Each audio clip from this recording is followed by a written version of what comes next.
Private పాఠశాలలు, అన్ని private స్కూళ్ళు, అన్ని ప్రైవేట్ కాలేజీలకు ఒక చురకైతే అంటించినట్టు మనకు తెలుస్తుంది.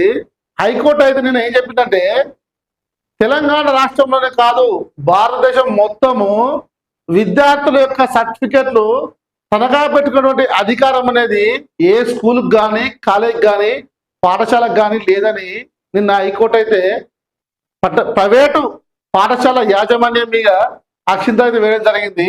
చూద్దాం నిన్న హైకోర్టు ఏం చెప్తుందో చూద్దాం. విద్యార్థులకు సర్టిఫికేట్స్ ఇవ్వాల్సిందే, వారిని తాకట్టు పెట్టుకున్న హక్కు ఏ విద్యా సంస్థకు లేదు. అలాంటి వారిపై కఠిన చర్యలకు ఆదేశిస్తాం కాలేజీలకు రాష్ట్ర హైకోర్టు హెచ్చరిక. నిన్న తెలంగాణ రాష్ట్ర హైకోర్టు ఒక సంచలనటువంటి ఒక విషయాన్ని చెప్పడం జరిగింది. భారతదేశంలో విద్యను, వైద్యాన్ని ఒక బిజినెస్ గా తయారు చేసిన వీళ్ళు కొంతమంది